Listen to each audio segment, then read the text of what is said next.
What are you going to do now? He asked. Don't worry about me, son. I told him with a twinkle in my eye. I've already got tickets to the next showing. End scene.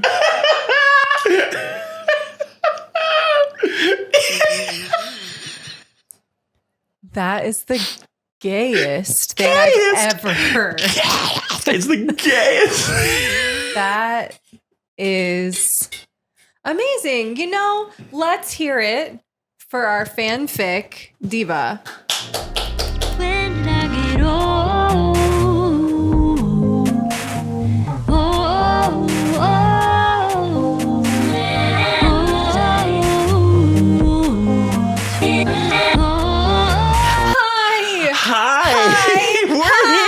We're here in the same room. Oh my God. This is the best day for you that you've ever had. And we already know it. Yeah. How exciting. You're welcome. To start out so welcome. for this episode, Anyway, you're hello, welcome. welcome to NPR. I'm Blake. Hi, this is Audie Cornish. Yes.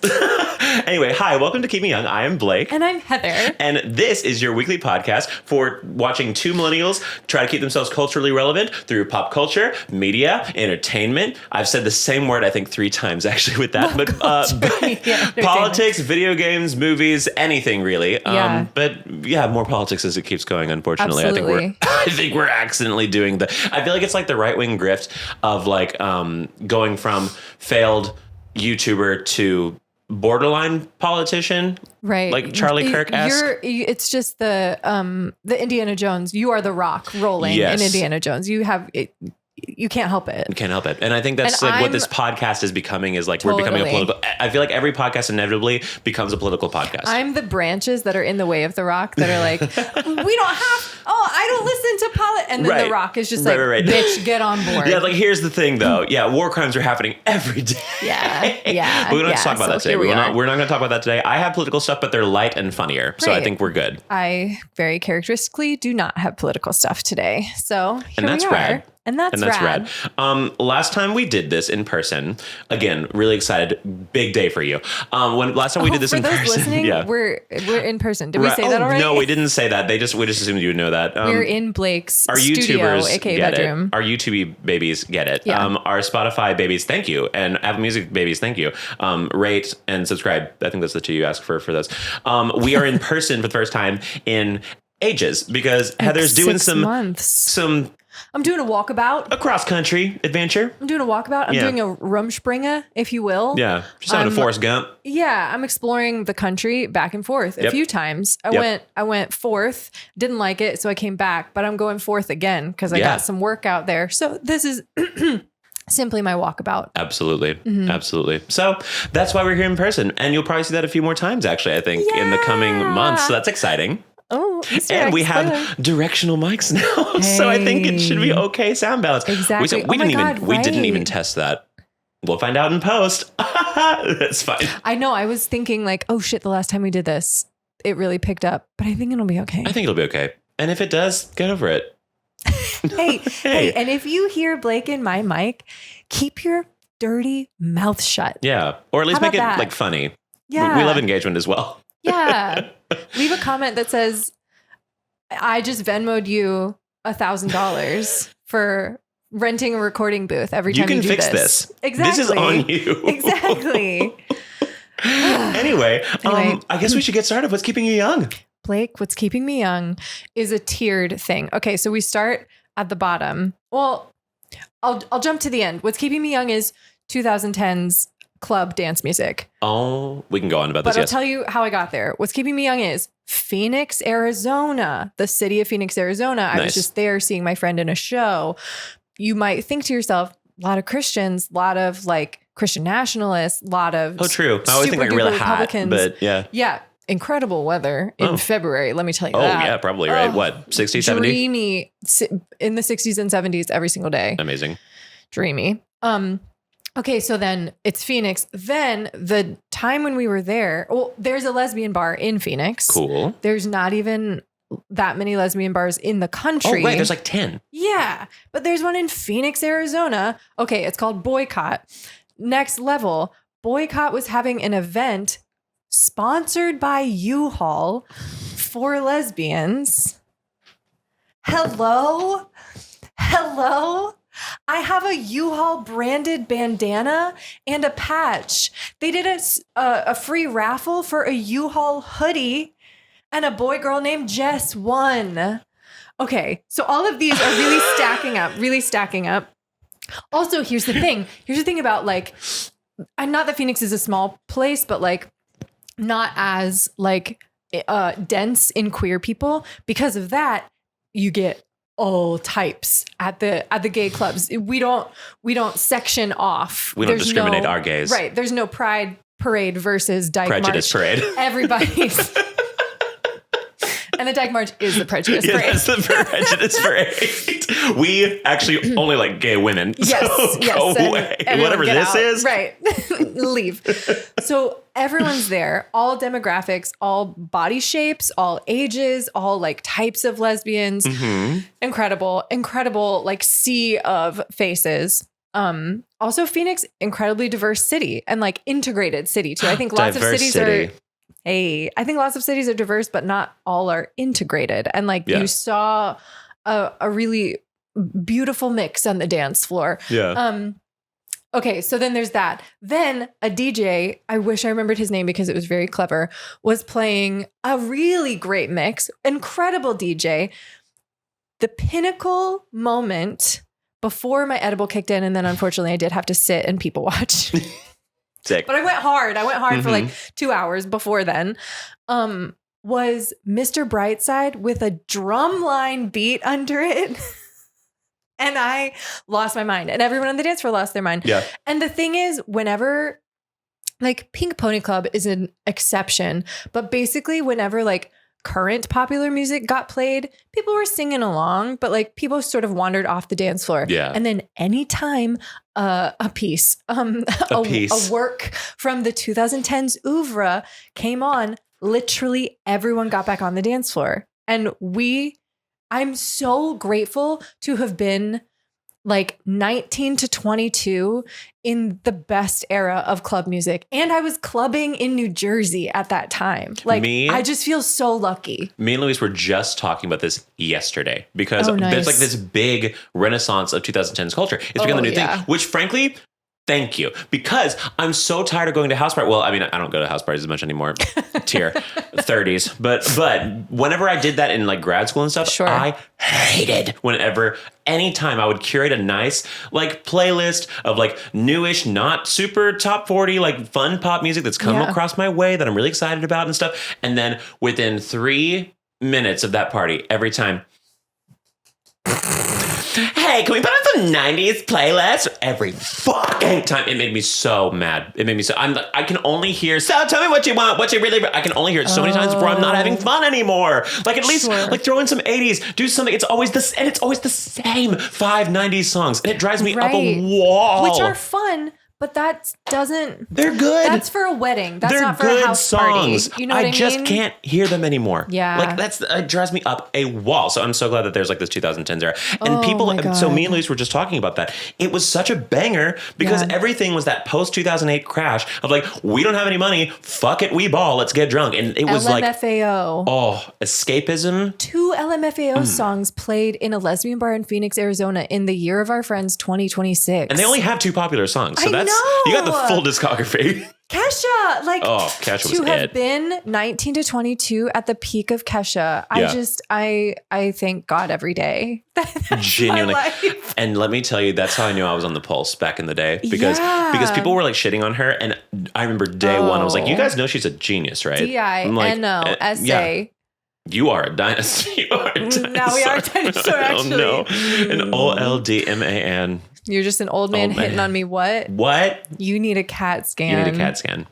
And that's from Kesha's album Roar? Yeah, probably.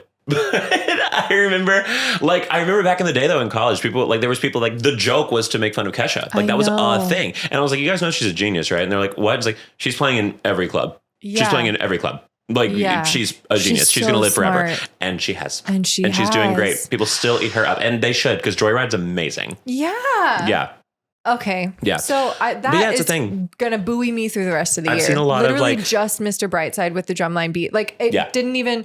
Also, Cupid Shuffle and what's the other one with choreography? So many songs. Okay, Electric Slide started it off, and that was well Great. before this time. But All respect. Cupid Shuffle flew on the scene, set everything on fire. Everybody loved it. And then what was the other one? No with wedding was choreography? ever the same. Also, They played the Cha-Cha Slide at a lesbian bar event sponsored by U-Haul in Phoenix, Arizona in 2026. All of us were on like that's I would say like a Lana Del Rey album title. ages like 21 to probably like there were like maybe 2 or 3 like old gays in like their 50s. All of us were dancing. It was amazing. And in that lesbian U-Haul themed title. Lesbian bar event sponsored by U-Haul in Phoenix, Arizona in 2026. We felt God that day. Fully, I embodied God that day. I can't get over it. And they love Pink Pony Club. Oh, wait. And there were 2, what is it called when it's like dancers who are like hired to dance for the night? Oh, go-go dancers. Yes, go-go dancers in like red matching like lacy bustiers.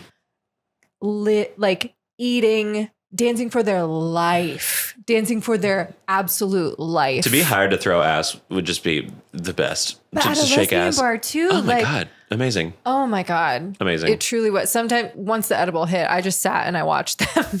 It was pretty great. Life's beautiful. Life's beautiful that way. You got to find the small victories.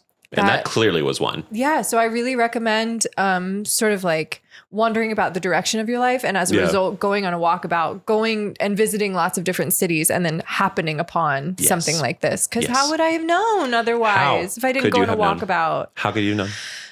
That's remarkable. I've actually seen tweets lately of being like, if you were in like, it's like Gen Z, like longing to know what it was like to be a college student in like 2012. And I was like, it fucking rocked. It rocked. I mean, I was a freshman and I was like terrified of everything and trying to discover myself, but it fucking rocked. It really once I got rocked. a few friends. Oh my God.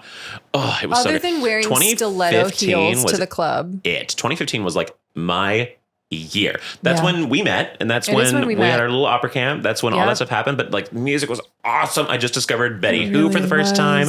Oh God, that like there was like that March to May of 2015. Wow, that's a very specific memory. It was because it was literally, I just discovered Betty Who, and I played her album on loop, and her album is like this kind of like that 80s nostalgia thing when it was really picking up. Sort of like Robin, right? Yes, I would say very similar. Where and it's all just about like there's a song called Glory Days that's just like partying with your friends and shit like that. And I'm like, oh my God, I'm like in it, and I knew. And it's like one of those. It's one of those rare moments where you know you're in it. You're like I knew we were getting. We would go to choir. And then we'd go home at 4:30 p.m. Yeah. Groups of us in 10s and 20s sometimes would go to our friend's house and get plastered every single night and play Grand Theft Auto 5 and then try to compete with each other of who can cause the most collateral damage before getting taken out by the cops. Oh, that's It was fun. so fun. I had a whole character. His name was Sass, which stood for Serial Ass Stabber Slay.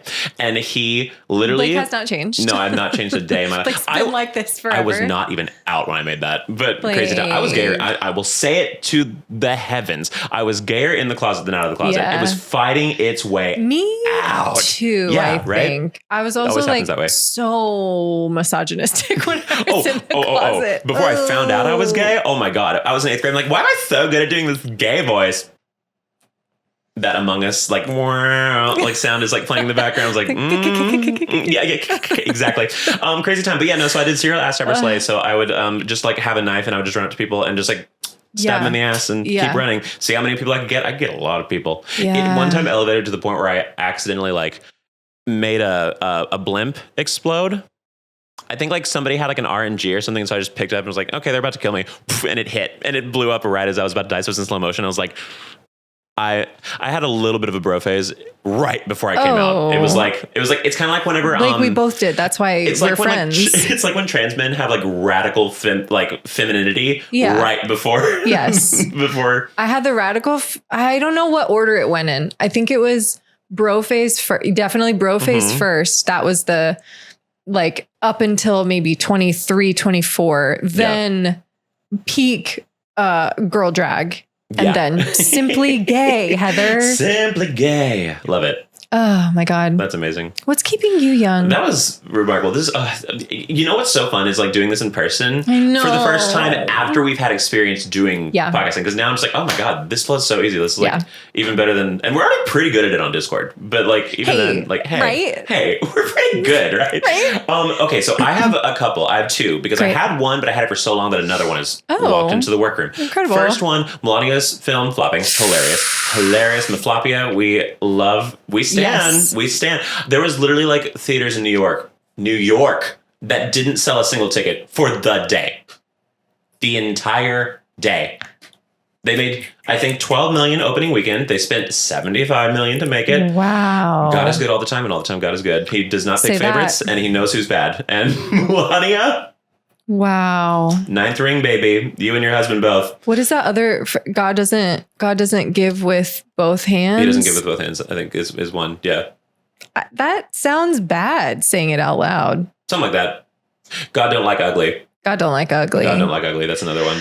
Anyway, okay. Melania flopping. That's flopping. I could go into detail, but it is what it is. Everyone knows by this point. It's been a minute, and it's flopping. It's hilarious. I love seeing a bunch of people just lie on Twitter about it. Yeah. I saw a literal fan fiction story written by a politician. Basically, it's a little viral. I'll read it. Why not? Because I tweeted about it. Because guys, I've also Was it good? That's also kind of keeping me young. I've been picking up on Twitter like a decent amount. I've been getting some hits. All right, 2010s really are back. 2010s are back, baby. It's kind of, I mean, it's honestly not too bad. I don't know why I never did it before because it's just like writing one-liners. That's all I do anyway. So like, great. I mean, that's not all I do. I also do long-form videos. Go watch those.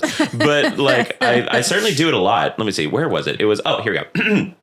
This is by Nick Adams at Nick Adams USA, who claims to be best-selling author endorsed by President Trump, founder and CEO of Flag USA 1776, naturalized American citizen, Trump appointee. That's all in his bio? Oh, yeah. Ew. Oh, yeah. Big old bio. Ew. I need to go like voice actor. Hoo ha ha. I'm settling in for a showing of Melania, and the theater is packed. Earlier, a bystander asked if I was heading in to see Avatar, and I stopped dead in my tracks. Avatar? No, son, I curtly replied. I don't watch woke movies. I'm here to see the groundbreaking documentary about our incredibly talented First Lady. The man's two little girls began jumping up and down, pulling on his sleeve and begging, Daddy, we want to see Melania. But, he stammered, I thought you girls wanted to see Zootopia too. No, they said, now nearly shouting, we want to see the Melania movie. She's the most beautiful First Lady ever. Their father was scrambling, stressed out and disoriented. Girls, I'm afraid you aren't the only ones who are captivated by President Trump and his beautiful wife. I said, sorry, I made him too beta, sorry.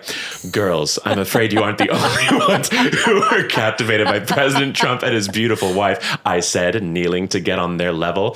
Virtually everyone in this theater is here for the 7:30 p.m. showing, and it's been sold out for days. Tears began to well up in their eyes. But I said in a hush, I keep messing up through the characters. But I said in a hushed tone, I happen to have a few extra tickets with me, and I'd like you and your dad to have them.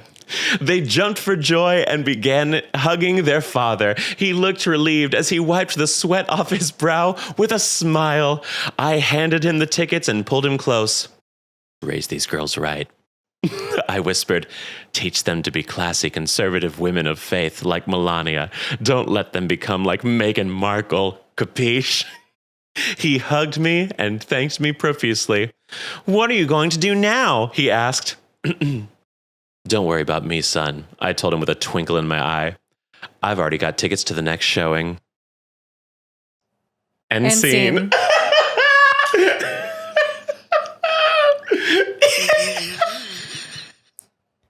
That is the gayest thing I've ever heard. It's the gayest. That is amazing. You know, let's hear it for our fanfic diva. I retweeted that and I said, so we're just posting fan fiction on Maine now. Yes. And, Donald Trump fan fiction. Yeah. So that was insane. Wow. That was insane. So that's the Melania stuff I know so far. I'm glad that it's flopping. Continue to flop. I think Trump is literally shutting down the Kennedy Center for 2 years because the movie flopped so hard. Great. Love that. Cool. Great for all arts involved. And also, the Melania movie is a really good point as to why we should keep funding the arts. Because otherwise you get that. Otherwise, think about that. Yeah. Think about that. I mean, the director was in the Epstein files. Ooh. You can't catch it. It's like it's like he picks from the Epstein files for who to work with. Well, it's. I mean, he is the Epstein files. I was going to say, like, he is the Epstein files. He already made the decisions, and then those people were in the Epstein files. Yeah, I guess so. It's like, yeah, I got hired by Trump, and all I got was this the Epstein list. Yeah, exactly. Accusation and truth. It's true. He's in them. He's a predator. Yeah. And a monster. But on that note, the other one that is very recent, that's kind of insane, and I'm starting to feel like aluminum foil brained about it, is so the United States on January 22nd, something like that, withdrew from the World Health Organization. And since then, there have been 5 cancer breakthroughs from different countries. What? Allow me to list. I also favorited that on Twitter. Thank God I'm on Twitter. That's the only thing that keeps me relevant in any way. Even though it sucks. I hate Elon Musk also. It should be stated. Okay. Breaking 6 cancer cures. 6 claims suddenly went viral after the U.S. left the World Health Organization. February 1st, pancreatic cancer. February 3rd, colon cancer. February 3rd through 7th, colorectal and lung metastasis. February 6th through 7th, HPV and related cancers. February 7th through 8th, blood cancer / leukemia. February 4th through 8th, Russia cancer vaccine for various types of cancer. What is what's the cause and effect here? What's happening? So some people are saying it's not actually a big deal. There's breakthroughs every day in medical sciences. Other people are saying that now the rest of the world is not having to jump over the same hoops that the United States was probably putting on their necks with their boot. Because a cure means less profitability. And so that's I don't like that. And that's kind of, I used to think that's crazy. It's not crazy. It's not crazy. Our president's on the Epstein files. So our president's a pedophile. So I don't doubt it in the least, actually. That's tough. But the World Health Organization, thriving now, apparently. Or world health in general. We congratulate her for that. Yeah. Congratulate the world except for us. And a lot of these breakthroughs are in countries where people where America is acting the most shitty towards. Mexico, I think 3 of those breakthroughs. The pancreatic one is in Mexico. I know for sure. There's I think one of the other ones. I think maybe the blood one. No, blood one was Vietnam. But there was another one. I believe that was in Mexico. That was I don't know. But it's a lot of them are these countries that. Oh, China was for lung. Colon cancer was Korea. Pancreatic cancer was Spain. HPV was Mexico. Oh wow. And then I think I don't know. Also HPV in a country with a woman president, because HPV famously is the thing that all. We're going to use boy and girl language here. All men can be carriers, but women are usually the ones who suffer from it. To be a woman is to perform. Right. So if you have a vagina, then they're just sort of well, sorry. There's no way to track who is carrying this and how but there clearly is in a country with a woman president. Yep. Anyway. So they're no, stop carrying things we can't make money is what I'm starting to think it is. So that sucks, but yay. They're out. We're getting cancer cures. How fun is that? I think there's also a study that they're getting close to finding a medication to rewind aging, basically. Well, that's spooky. Somebody was we can't figure this out until the boomers are gone. Yeah. If we figure this out before the boomers die, we're fucked, is what they said, basically. Yeah, maybe. I get it. For the people that are in their 80s, those people want us destroyed. So yeah, they do. And they would. If they were younger and if they could use their hips better again, we'd be dead. Not all of them. A lot of the powerful ones. That segues well into what's aging me. Please. Which is Nickelodeon child stars. Oh. Not as recent, but there is a book called I'm Glad My Mom Died by Sam from iCarly that I have read basically half of just in the airport from last night to today. Jeanette McCurdy. Yes. So good. So I've heard it's good. really good. Like an easy read, and also like tells it from the point of view of like her at the time. So like the writing changes over time, which is really interesting too. Like it starts out when she's 6 or 8 and Wow. like the writing sounds like she's a 6 or 8 year old. And then like as it goes, but it's never like back in those days, like it's never sort Was of it purposeful looking back. writing as if she were 6, or are these like notes she wrote down when she was This 6? is like an author choice. Okay. To just like take us along the journey with her. And so now in the book, she's 18, and just the number of like older dudes who are so icky, and the quickness and the ease that anorexia came into her life, and her absolutely insane mom. So she's horrible. Horrible. Okay. Horrible mom. I mean, that's why it's called I'm Glad My Mom Died. I imagine. Sad family life. But yeah, it's it makes me also the dude who they made the documentary about. Yes. I forget his name. But in the book, she just calls him the creator, like capital T, capital C, the creator, which that's cunty. Right? That's cunty. It's just so good. I don't know, like actors don't always write memoirs that are like good writing, but this is an actually like good novel in addition to being a memoir. Highly recommend. It was, I just Googled Nickelodeon Sex Pest. Dan Schneider. That's him. There we go. That's him. And did she get, I'm also like reliving all of these TV shows, and like she lists all the auditions that she's gotten and like all these guest spots. I'm like, oh, and I didn't remember them at first, but then it came into like the time of television that I remembered. Yeah. And like, oh, right. But she got her own spinoff, or she didn't? She did. Sam and Cat. Sam and Cat. When she was with Ariana Grande. And she and Ariana right. Grande like hated each other. But I'm imagining that this is, part yet. I'm imagining this was a situation where they were set up to hate each other. So Yeah, probably. especially in these kind of shows. More on that to come, but child actors never turn out well, basically. No. I would dare say no. I think Home Alone kid, he's doing good now. He's doing good now. I listened to an interview with him where he's just like so transparent about like, oh yeah, I made money for my family and it was really stressful. And I was like, miserable. My dad was horrible to me. And I forgot on Home Alone, he mentioned this. Because of how the movie's set up, he's away from his family. They filmed, he's by himself on set. He's the for only most of his kid, childhood. right. For most of his childhood. That's crazy. And Macaulay Culkin. Yeah. Apparently Brenda Song saved his ass. Like Really? apparently him being with Brenda Song, apparently she like got him like he does talk about back her together. very complimentary. I think she's just lovely. She seems lovely. Yeah. He always calls her my lady. I think that's really cute. That's sweet when it's not with a fedora. Mm-hmm. You have to have a certain like, level of like safe. I'm safe. Totally. My lady.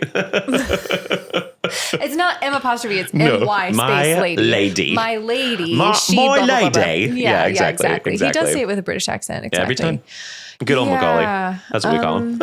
Yeah, I was going to recount some of the details from that memoir, but I don't know that I need to. Just Fair go enough. read it. It's really good. I've heard it's lovely. Isn't she making a new book too? Oh. I think she has another book. She was like on a interview with Jimmy Fallon recently or something. Oh. Yeah, or maybe a new show. I think it was a new book. Great. But, yeah. Thanks for keeping it relevant. That's why I brought it up, because she has a new book. Yeah, I think Not this book that came out years ago. Somebody confirmed in the comments. But yeah, no, she also went viral for that. Like her book sold really well, and so she used that popper thing. Oh yeah. And she like she was terrified of it and was like, "Girl, you did it! Like you could have just not done it."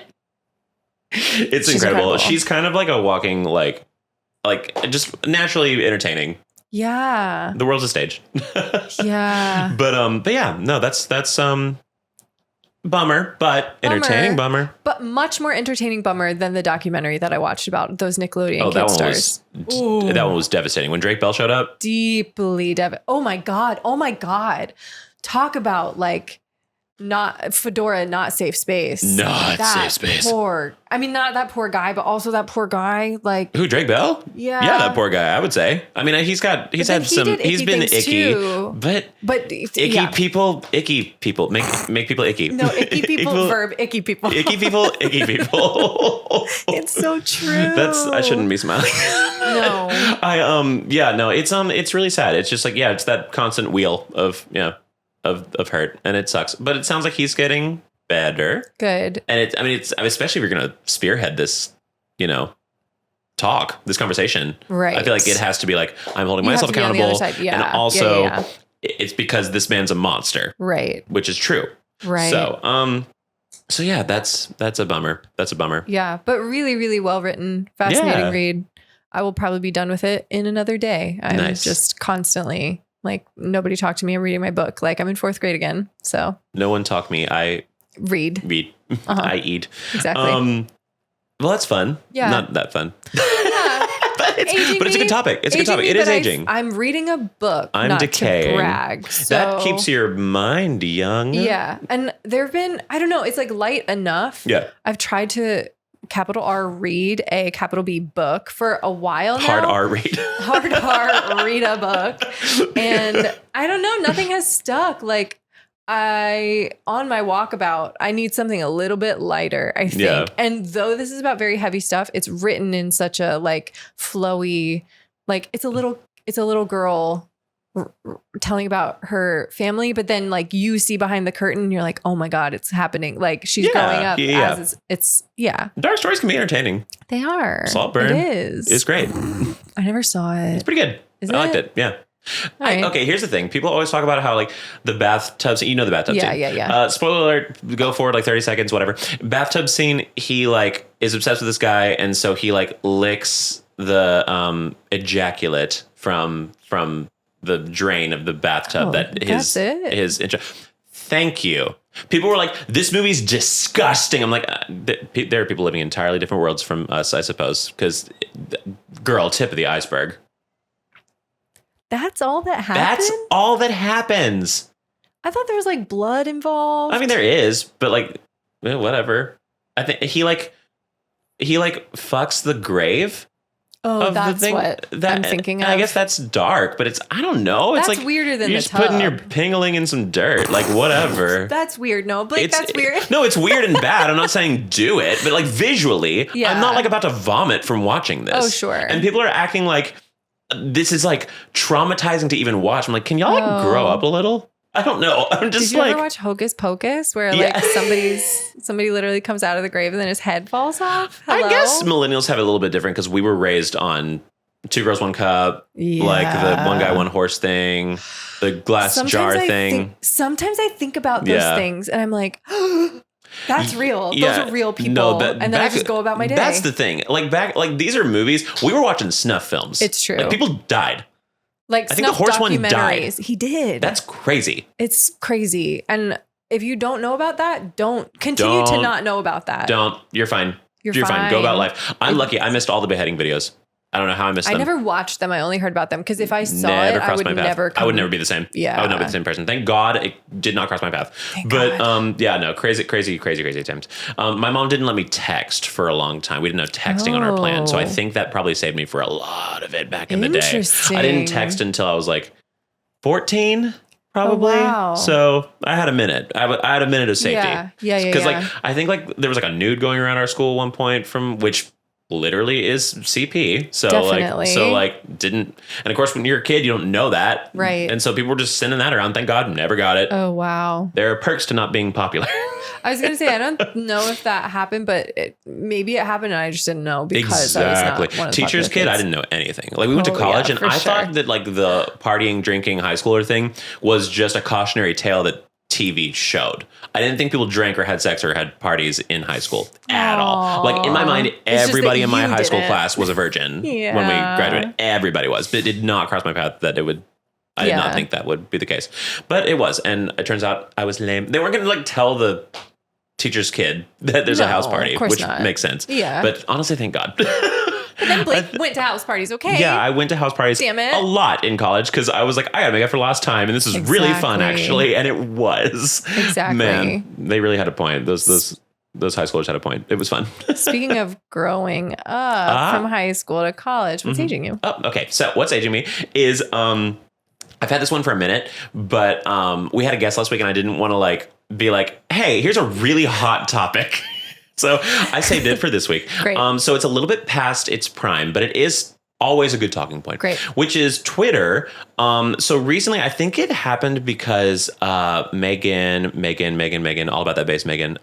Trainer. Thank Nice. you. Yes, you did. It was your turn to get it this Yay. time. Megan Trainer recently posted a photo of her and her new bebe, which she had via a surrogate. Oh. And so celebrities do that a lot of the time. Yes. Pretty popular thing. And so Twitter went on a tirade of, I would dare say, what is it? Third wave feminists, where it's like a little much, like kill everyone that's not don't know. exactly aligned, something like that. There's a wave of feminism that like people are like, oh, we're past that one. But in every wave of feminism, it kind of, there's always that one thing. Well, in the first wave, it was, but Black women don't count. Oh, right. Jesus, in the second wave, it was, but trans women don't count. Mm-hmm. And in the third wave, it's, I think there's something else in the third, because we're in fourth wave now, I think. oh, We're in something. We're not in the third wave. I don't believe in it. all right. Anyway, whatever wave it was, it's like the one where we kind of hate everybody who doesn't directly align with us. Yeah. And so, great. and so it's not intersectional, I think, or something. I don't know, something like that. Oh yeah, the pink pussy hat parade. So I would say it's probably in that. It's school. Still that era. It's in that school where it's like, so it didn't occur to us that other people's vaginas aren't pink. Yeah, they're like trying to outwoke each other almost or something. And so they have now been talking about surrogacy as if it were, and pardon my French because this is literally what they are saying on Twitter, they're comparing it to slavery. Because they're trying to act as if it's like they're trafficking these women to be surrogates. And they're like, they're in horrible economic positions and blah, blah, blah. This is just a game the rich people play to like impregnate these poor people and make them have their babies for them. And it's like this dystopian evil thing, blah, blah, blah.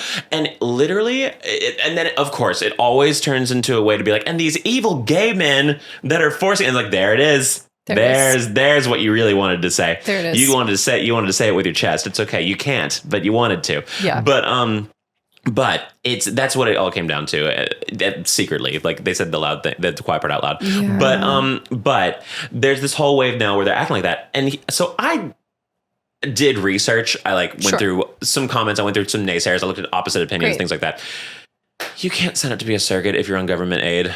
You can't be in a bad economic situation. You get paid a lot, and you also can't be in a bad economic situation to do it because of exactly what you're saying. So like these people are just saying words online once again. And that's what makes me so mad. Like, and I guess that's just the future we live in now. I guess it's just always going to be that way. So this can't be my pet peeve because I can't live every day from now on if that's the case. It's true. We just live in a world now where people just say things, and it sucks because I don't know, like. I monitor myself all the time. I'm always thinking like, is that too grand of a thing to say? Is it not obviously a joke? Is it like, have you researched this enough to say this out to the masses? And most people apparently just don't think like that. And that sucks. Everybody needs to be a little bit more cautious about what they say. I dare say maybe the world would be a little bit better if we all had a little more anxiety. Sorry. If we all just thought about our words a little bit more, then maybe we'd be in a better world. Not everybody, because some of y'all, I'm sure, will go live in a cave and never see the light of day again. I understand that. Not all of you. But I think there are some people in this world that could deal with a little more anxiety, because that is the kind of talking point of somebody who's never had a hard day. Sure. Like, you're just saying stuff. I'm gonna go back in time to times when you have said potentially the opposite, which is like, just let people say things. Yeah. Wait, for what? For like reading into things, or like something that you have said that people have gotten upset about. Oh, yes. No, I mean, that's like, a good counterpoint as well. What's the line, point? Or like, what is the, bigotry. What is your change of mindset from then to now? I would say bigotry, probably. Sure. Like, I think this is a more grand thing. I see. I get it. I do find myself a little frustrated sometimes when people like don't let you just say things when it's about a video game character. Okay. Or like a book that you didn't like. When you're saying women who are surrogates are slaves. Got it. I start to draw a little bit of a line there. Got it. And I start to think like we should probably think a little bit more before we speak. Because again, that's kind of, because in a way that's kind of the person looking at something and making it deeper than it is. So it's actually let people be surrogates. So it is kind of a little bit of that, I guess, I don't know. It is kind of it's kind of like what's it called? Chiaroscuro. It's like it's a chiaroscuro. It's like a little bit like light and dark. It's like for me to say lighten up, I have to tell them you need to think longer about what you say before you say it. Mm-hmm. So it is kind of, I guess, so I guess really I actually believe in both. Oh my God. The yin and the yang. I'm a philosopher. No, there is yin and yang to it. You're right. I mean, that's the thing. I did say a bold statement just then, and I didn't think like, hey, there's nuance to that. And I should clarify that.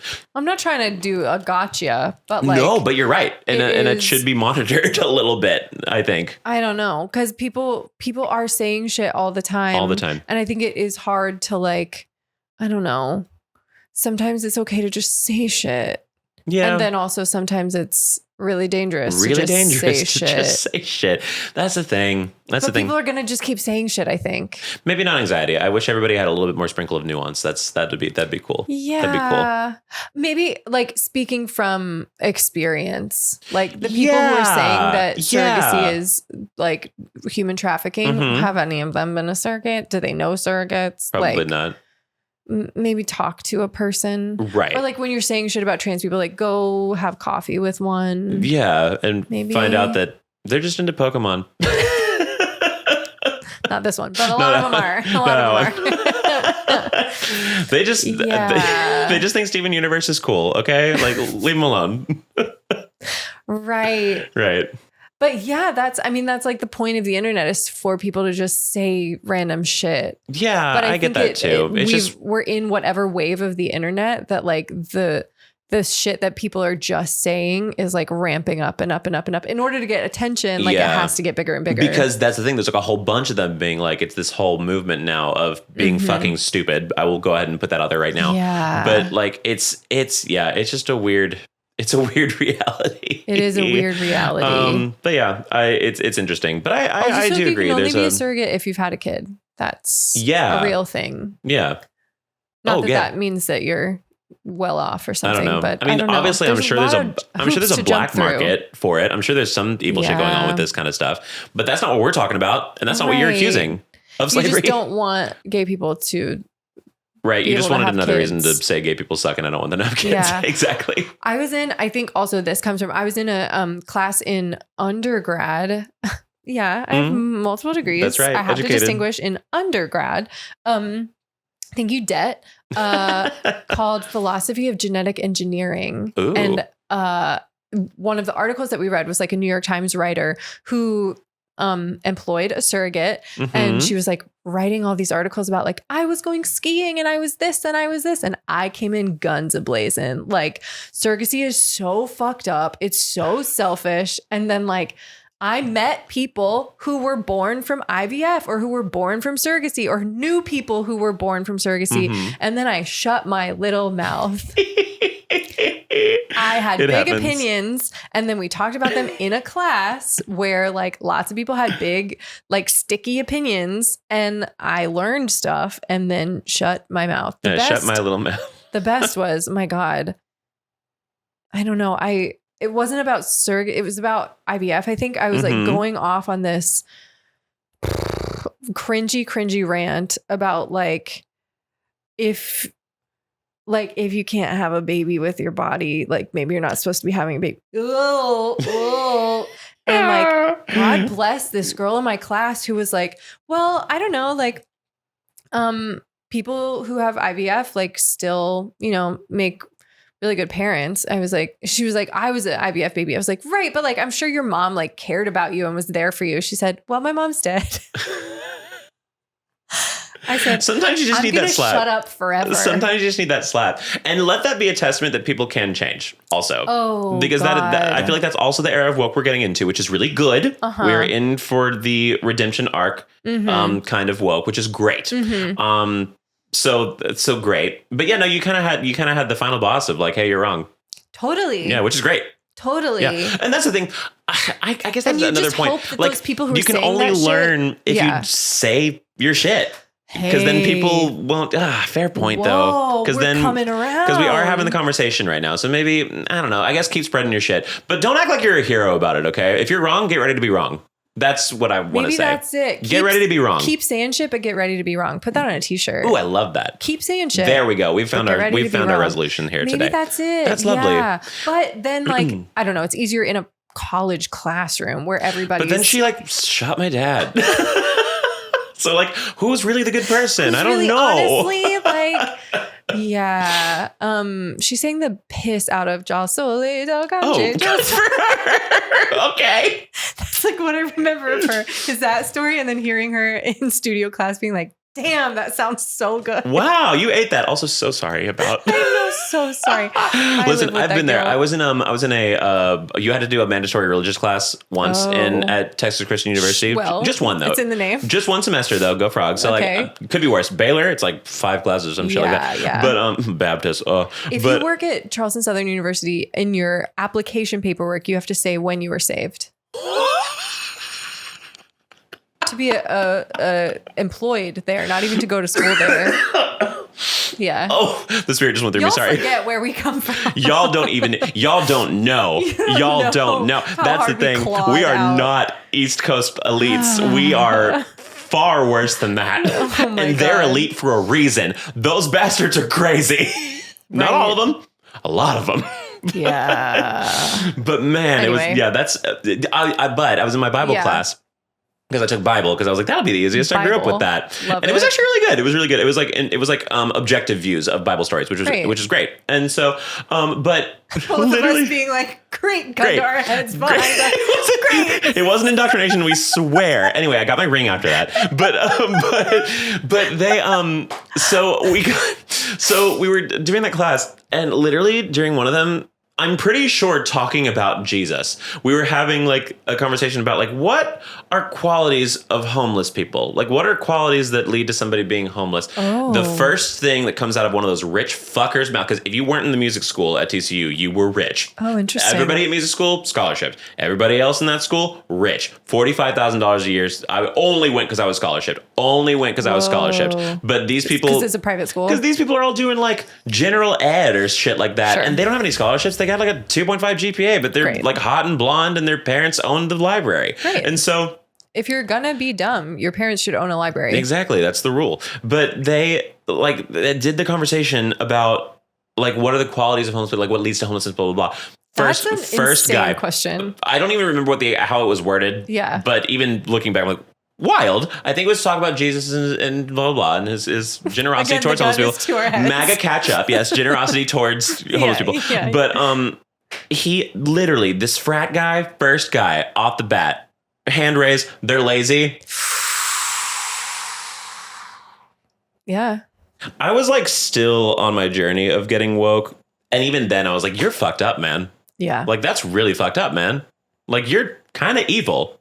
And like, that's kind of like an irredeemably evil thing. Like, you're not going to end up being a good person after this. There's no way that guy's a good person now. I don't think so. I know how that guy voted, like, for sure. Yeah. But yeah, no, that's just the people that live in there. They're indoctrinated to believe that people are homeless because they're lazy, and people get sexually attacked because they're sluts or things like that. Like, it's just like, it's just those kind of people. And then he's going to go on to have a kid and a miserable wife who's probably gay. And then it's going to be that. A senator. And then he'll think, I was right because look where I'm at. And he was always there. So like, where was he going to, like, what goal was he going to get? You were already there. Your dad owns a library. Yeah. Rich people are the laziest people. Oh, amen. Just put that on the record. Amen. Oh my God. Their money makes money. They don't make money. Their money makes money. No, absolutely. High yield savings. And then like whatever the other stuff is. Absolutely. Anyway. Which crashed like crazy also last week, which was kind of hilarious. The AI people are going to kill themselves. Like, it's going to be bad. Like, it did crash. It crashed pretty hard. And they were like, $1.7 trillion was just funded back into the Dow Jones. We're like, we're just playing pretend. We just threw money in there for no reason to save a very whatever. But the AI people are all being like, hey, guys, stop calling it slop. And also, you guys should use it more because they're $14 billion in the hole. That's a lot of money. GPT is $14 billion in the hole. Whoa.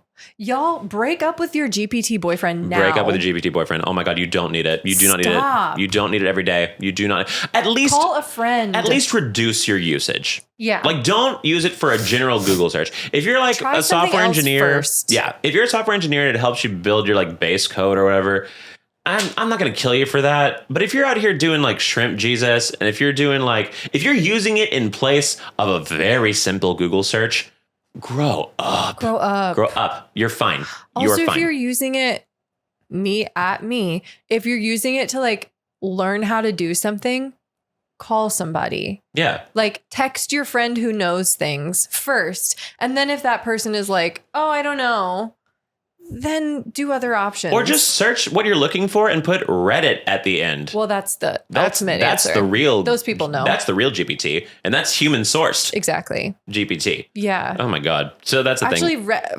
Human person, then Reddit, then Google, then GPT. Let it crumble. Because here's the thing. The text-based stuff, I see a future in. We will have a future in like asking it questions similar to a Google thing. But the thing, I don't condone it right now because of what it does environmentally.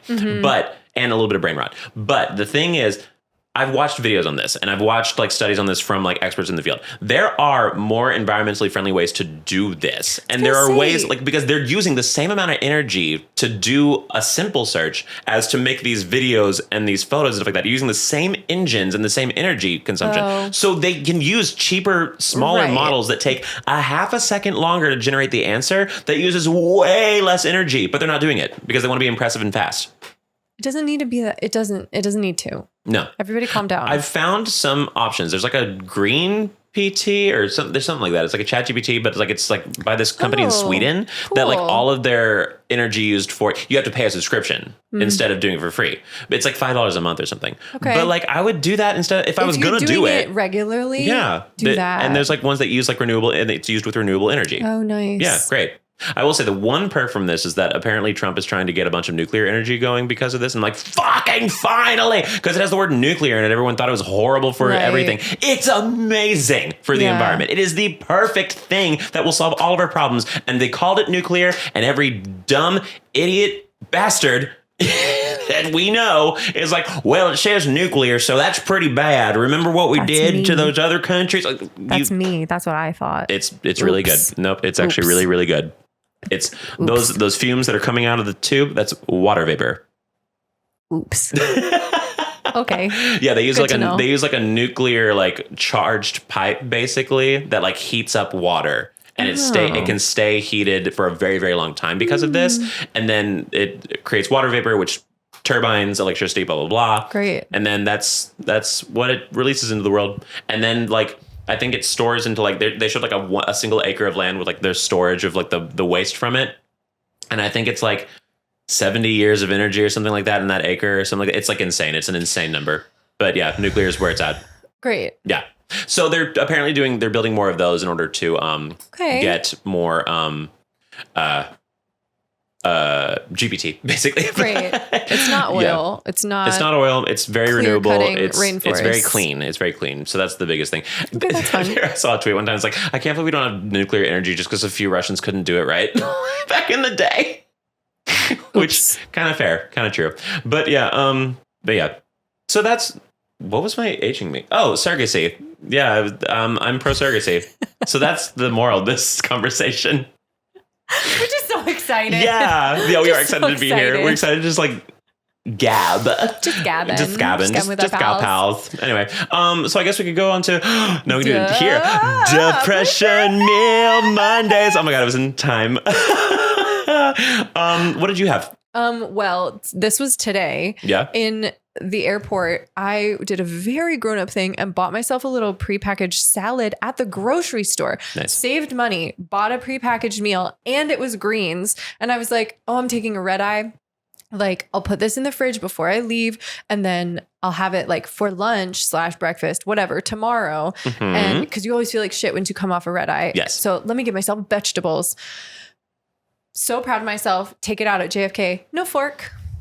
No fork. So just staring at the health that I could have had. And I had 2 bags of trail mix instead. So that was my depression. You could hand it. Breakfast.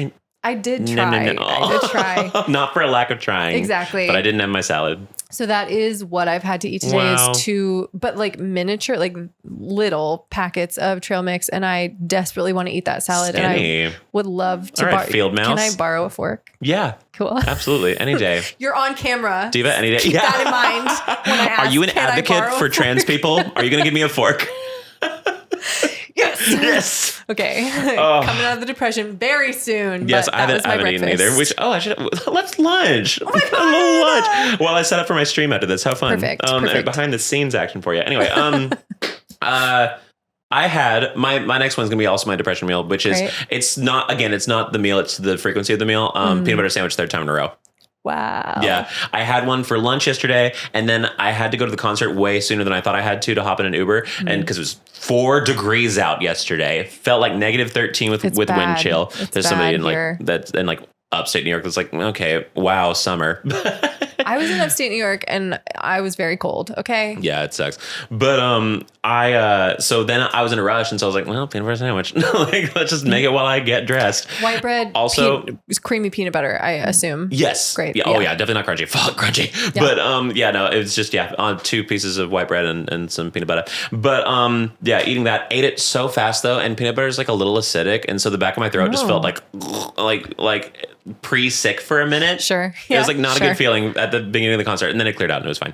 But Hatchie, by the way, if you listen to Hatchie, she's amazing. I had such a fun time at that concert. I know she's a fan of this. If you're listening, Hatchie, big fan, I know. But she was fantastic. Excellent. So I had that, and now I'm about to have it again because I only bought peanut butter and bread because I just flew in a few days ago. Yeah. And it was about to be freezing. And so I did the Texan thing of like, I need to store up at least 6 days worth of food. Yeah. But I could only do that from the bodega. So I got a bunch of chips and bread and peanut butter. Yeah. And I'm like, that'll last me. And it has. And that's all our Blake eats anyway. So. Yeah. I'm like, okay, twist my arm. I'm fine. Done. Listen, if we ever lived in shelter life, I remember one time when we did the summer camp, the opera summer camp. I remember I was like, I think I told you all about this on the podcast where I didn't poop for 2 weeks because I didn't realize I wasn't eating because I didn't get to choose the meals.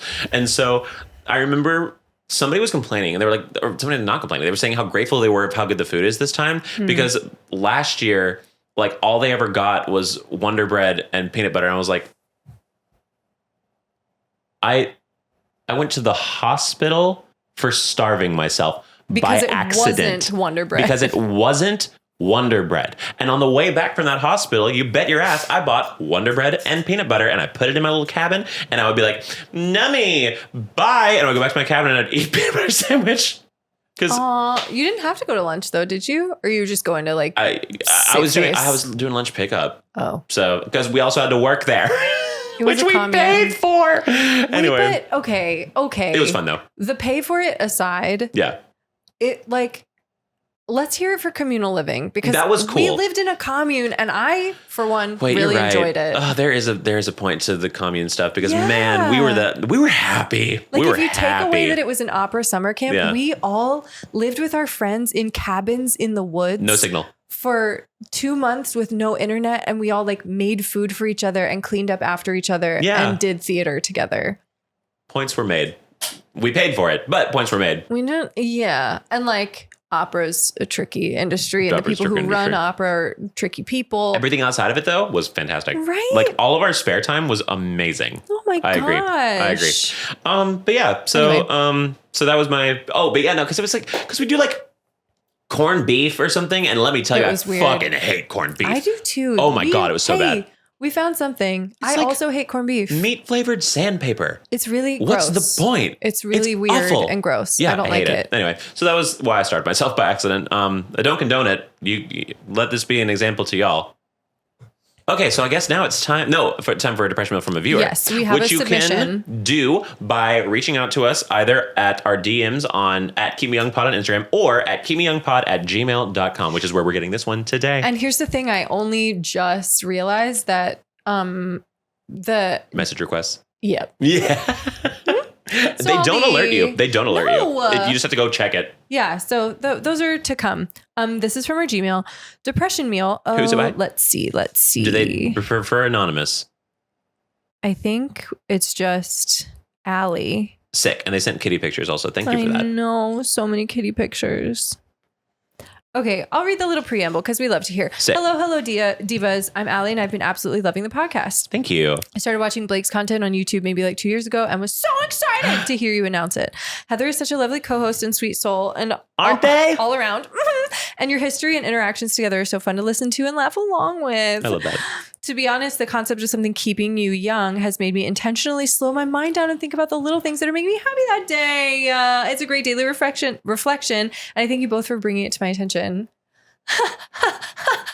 Hear that, UNICEF? Listen, we don't practice what we preach very well, but I'm so glad y'all do. Wow. Thank you. Because let me tell you, every day is fine. This is kind of my meditation, actually. Because like I've been telling Heather, I was like, this is like my one thing I do in social media that is purely for the fun part of it. Like I love getting to do something collaborative and just like, it's not a lot of effort. Like we just sit down and talk. Like that's wonderful. Like that's just fun. Gabbing. It's a great way to do that. And then we have a little audience that watches it with us. So thank you. The people are so nice. They are so lovely. Okay. Depression meal. I think it was 3 or so days ago. When I had a Progresso potato and bacon soup with Ritz crackers and a few chicken nuggets. All just simple, good old comfort food, right? That sounds amazing. It does. Well, the problem is that I realized about a month ago that I'm lactose intolerant. And this was a creamy Caps soup. Okay, buckle in. So an hour or so after I ate, my stomach was getting pretty upset. And only then did I think to go dig the can out of the trash and check if it had milk. It did. I kind of wish someone had told me about the learning curve that comes with food intolerance, where you have to really think about the foods you eat in order to avoid an upset stomach. Preaching to the choir. I totally understand. But you live and learn. And I certainly lived through it only to get food poisoning a day or two after. I am still recovering as I type this out. Hey, that's our cross to bear in this life. And I completely understand the number of times that I forget like what milk is or what gluten is. Yeah. Or I know what it is and I'm like, this time it won't count. Something about the context of eating this cheese won't make it. My stomach won't recognize it as cheese. Just rest assured in knowing that this week your creator kind of hated you a little, and that's okay. Exactly.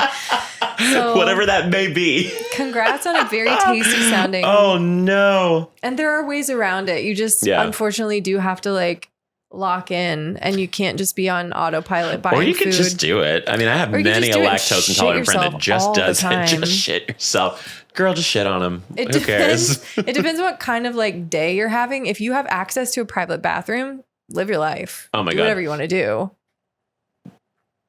Oversharing probably, but nothing feels better than when you're done with that shit where you have to basically get naked. Like I have to take off all my clothes to sit on this and just get through it. And when you're done, you're like, I am 14 pounds. And it's amazing. I just gave birth. It's amazing. Oh my God, the closest I will ever get to sympathizing with like child labor was from Olive Garden. There was something in like the oil they used, and I swear to God, contractions. It was waves of not child labor like in the factory, laboring to give birth. No, the closest I'll ever get to that is when I make those 12-year-olds edit all my videos. Got it. Right. Thanks, Christina. She knows. Not true. Now get back to work, Christina. There's a professional Just editor. kidding. I edit most of my stuff, and then Frank, my adult friend, edits the rest of it. Yeah. Anyway, but yeah, no, get back to work, Christina. But no, labor. Literal contractions of like waves of like actual cramping to the point where I'm like, I'm about to topple over. Like I'm like my partner at the time, like jokes like, oh, it's like don't touch me. Literally was one of those moments, and then I shat my brains out. I was like, what a feeling. Exactly. It was amazing. I'm every woman. It was so amazing. Yeah, I get it. We've all been there. Thank you, Allie. Thank you for being a friend. Absolutely. Allie,Ally. I assume that's Cute. Allie. I went to high school with someone who spelled Allie that way. If your name is Ally. She's like, it's actually Ally. Go for it. Go for it. Sorry, I said it wrong. Girl, whatever. Exactly. Let's see. What the hell? Was our Sure. Q&A? With queer and gay. We said that's a really light one. We said we were ready for the medium heavy one. Medium heavy. We'll keep the light one for currently. Okay. Dear Heather and Blake, this is Q&A transness in academia. Love it. Dear Heather and Blake, I'm a trans man attending grad school in a specific program in which I have multiple supervisors and mentors. One of my supervisors had asked me some very personal questions about me being trans when I realized if I was on HRT, etc. This supervisor is older and does not know many terms or how to ask questions about this kind of thing. in a politically correct way. I consented to answering these questions, but I'm worried about future queer students not being able to handle this situation, or if they're going to be subjected to questions they may not be comfortable with. As she is very intense, this professor, as she is very intense and has decent influence in the program, is there a way I can professionally bring up my concern without implying I was uncomfortable with the questions or accidentally insulting her? Or do I let it go because she mentioned retiring in the next year or two? Thanks so much. Best wishes, Riley. Oh, twist at the end. I know. First of all, I would like to say that is a real watcher of my stuff, because I have always been an advocate of, like, if the 80-year-old says this F slurs my friend, I'm taking that. A win's a win. Like, I'm going to, sure. Like, his heart's in the right place. Not saying the right stuff. His heart's in the right place. Not really. He's 80. I don't really care if the next, like, 5 years you learn it or not. I really don't care. Yeah. And so, like, we have our friends there. Great. That's all I need. Yeah. Like, I remember I've heard of parents that have been like, well, at least you're not bi. I'm like, you know what? Take the win today and talk about that later. Sure. That baby sort steps. of thing. Like, take that win steps. right now and then have that conversation later. Yeah. Because, like, there's time and place. Right. So I commend you for doing that, knowing time and place, taking the win where it is. Yeah. Like, your professor wants to know you, and wants to know that side of you. Maybe not in the most respectfully worded, but respectful heart way, I think. I mean, we never know if somebody's, like, doing it secretly microaggression. It sounds like they're not. And so, first of all, applause to you. I really do appreciate that. Second of all, I was going to say bring it up, but if you mentioned the retirement, maybe not. But at the same time, if you're going to, I would say do it like a friend, like do it like a bestie. Like, it's like, hey girl, like just letting you know, like, I really don't care. Like I know where your heart's at, and, like, I know you meant well, and I really appreciate that. Really start with like compliment sandwich. But, like, I really appreciate that you came to me about that. Sure. Just so you know, in case some of the other ones, you know, like the little wimps, not me. You can play it up a little bit, but feel like a certain way. It could get you in trouble, and I just don't want you to get in trouble. Maybe? Right. Yeah. A route. I'm scarred from that because I recently did that. And a version of that. Yeah. And this person hit you with their car. Totally crashed out. Oh.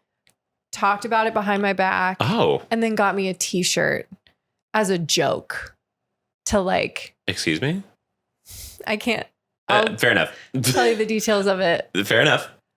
So I'm very sensy about that. I thought that I was very delicate about it, but you just can't predict how people are going to react. I would say in a work environment, it's probably safer just to say, like, for the sake of your job. Totally. I just want you to know, just because Woke 2.0 is coming back and they're going to kill you. Not really. Woke 2.0 is about understanding and growth and blah, blah, blah. It's not about that. But the other option is to, like, leave that level alone, the level of the professor, and, like, make sure that you are in community with the other trans people in the school. Yeah. And give them a heads up. If you wanted to, like, just be like, she's going to retire soon, whatever. Yeah. In the meantime, in the next 2 years or so, I will make sure to, like, let the Whisper Network know a heads up. She might ask some questions, because also you can't control how these other people are going to react. Maybe somebody really enjoys talking about it. Maybe somebody really doesn't. Yeah. But if you give them the heads up, then they can sort of, like, proceed as they want to. Yeah. Yeah. I think that's a great call. And I think, just, like, having that community there, that if you have some that, like, could potentially also be affected by this, just give them a heads up. Yeah. Or, like, if you're helping the next person in line, maybe at some point, like, you can be like, hey, just a heads up. Like, they mean well, but she Wilson might word it poorly. It's like your grandma, you know? It's like, hey, my grandma might ask you a really stupid question, but, like, you know, she's really just trying to get to know you or something like that. Yeah. And, like, I guess we shouldn't coddle these people, but at the same time, I'm a pretty big advocate for picking your battles. I think so too. And especially after I would never fight a battle ever again after that, to be fair. I just won't. I simply won't. Your teacher legally can't get you a t-shirt about it. So there's that. That's insane, It's Heather. insane. It's insane. Okay, maybe not every case is the same in that kind of situation. Yeah. You know them better than we do. You know them better than we do. And I also I get in my head about if I bring it up in the most diplomatic way, if I say this, then surely they can't get mad, but you can't control. You just can't control reactions to things. Yeah. And then do you want to have that t-shirt on your mind for the rest of your life? Right. Or do you want to be well, at least I stood up for myself. Yeah. So that's kind of in your hands. What's more important to you? And if a job is on the line, I'm the type of person who would say this in an interpersonal situation, but maybe not in a job situation. Fair. You know what I mean? Fair. In a job situation, a lot of the time, I'm well, that's not my circus. Totally. But at the same time, if you really care about them and if they've been a really good mentor to you, though, I could understand that. If my voice teacher said something that I had a good relationship with, I'd probably be hey, just so you know, and I'm just saying it as a friend. And once again, I'm all about the othering, which is maybe not the best strategy ever. It's probably actually kind of mean to throw your entire people under the bus. Sure. But I'm just I'm not like the other gays that get really mad when you ask this question. But just I'm cool. But just so you know, some of these F slurs, they're not cool. Right. So, gay men just crying all the time. Totally. Oh, I'm gay. We get it. But Go kiss a man. Use what works for you. Yes, exactly. Sorry, back to being serious. But that could work for you. Bit over. But actually, it could. It's a valid strategy, if not a little bit underhanded. Sure. Yeah. And also, not saying anything is a valid strategy. Also if you want to protect yourself in academia, and also saying something is a valid strategy, even if it ruffles feathers. I tend to go that route, and I ruffle feathers, and then you get a shirt out of it. Then I get a shirt out of it. Free clothes, absolutely. But yeah, then you also have to, you can't control how that conversation is going to go. Yeah, absolutely.